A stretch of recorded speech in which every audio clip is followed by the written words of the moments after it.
आप सबका मेरे चैनल स्पीडिंग ला ज्ञान में स्वागत और अभिनंदन है। मैं आज आपसे एक प्रॉब्लम जो यूपीएससी 2018 में पूछी गई थी को पूछ रही। अगर आपको इसका उत्तर पता है तो इनबॉक्स में जाकर टाइप कर दीजिए और नहीं पता है तो पूरा वीडियो वॉच कर लीजिए। बी पर अपना मुक्का ए इस आशय से और यह संभाव्य जानते हुए हिलाता है कि बी पर ए अपना मुक्का या इस आशय से और यह संभाव्य जानते हुए हिलाता है कि जिसके द्वारा बी को यह विश्वास हो जाए कि ए बी को मारने वाला ही हो। ए ने बी के प्रति कौन सा अपराध किया है। मतलब क्या कहता है कि बी अपना मुक्का ए पर इस आशय और यह संभाव्य जानते हुए हिलाता है कि बी को विश्वास हो जाए कि ए बी को मारने वाला ही हो है। तो यहाँ पे ए ने बी के प्रति कौन सा अपराध किया है। आइए देखिए उत्तर क्या कहता है। तो यह जो है ए ने हमले का अपराध किया है। प्रस्तुत समस्या आईपीसी की धारा 351 के दृष्टांत पर आधारित है। 351 के अनुसार जो कोई अंग विक्षेप या कोई तैयारी इस आशय से करता है या संभाव्य जानते हुए करता है कि ऐसे अंग विक्षेप या ऐसी तैयारी करने से किसी उपस्थित व्यक्ति को यह आशंका हो जाएगी जो वैसे अंग विक्षेप या तैयारी करता है वह उस व्यक्ति पर आपराधिक बल का प्रयोग करने ही वाला है, वह हमला करता है या कहा जाता है। मतलब क्या कहता है कि 351 कि जो कोई अंग विक्षेप या तैयारी इस आशय से करता है या यह संभाव्य जानते हुए करता है कि ऐसे अंग विक्षेप या तैयारी से जो व्यक्ति उपस्थित है उसे यह आशंका हो जाएगी कि ऐसे अंग विक्षेप या तैयारी से उस पर आपराधिक बल का प्रयोग होने ही वाला है, तो यह हमला है।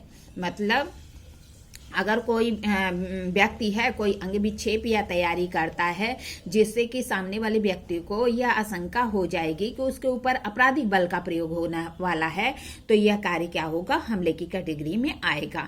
प्रस्तुत समस्या में बी पर अपना मुक्का ए इस आशय से और यह संभाव्य जानते हुए हिलाता है कि जिसके द्वारा बी को यह विश्वास हो जाए कि बी को मारने ही वाला है।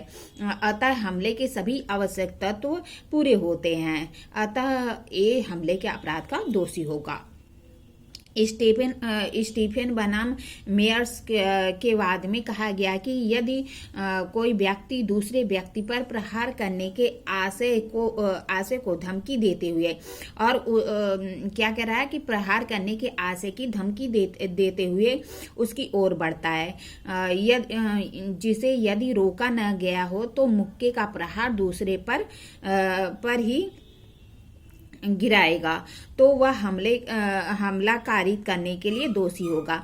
मतलब कह रहा है अगर कोई व्यक्ति जो है प्रहार करने के आशय से धमकी देते हुए आगे बढ़ता, अगर उसे नहीं रोका गया तो वह जो मुक्के का प्रहार है दूसरे व्यक्ति पर करेगा, तो उसे क्या माना जाएगा, हमले के अपराध का दोषी माना जाएगा।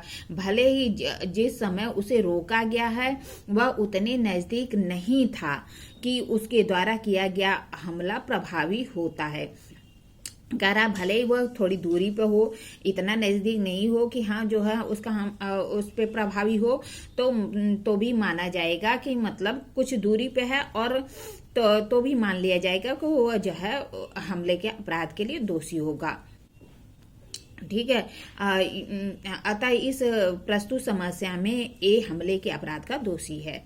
मतलब क्या कह रहा है कि अगर कोई व्यक्ति किसी व्यक्ति पर ऐसे इस आशय से यह संभाव्य जानते हुए कोई आपराधिक बल का प्रयोग करता है कि दूसरे व्यक्ति की यह विश्वास हो जाए कि उस पे जो है उसे मारने ही वाला है या उस पे आपराधिक बल का प्रयोग करने ही वाला है, तो वह जो अपराध होगा वह हमले की कैटेगरी में आता है।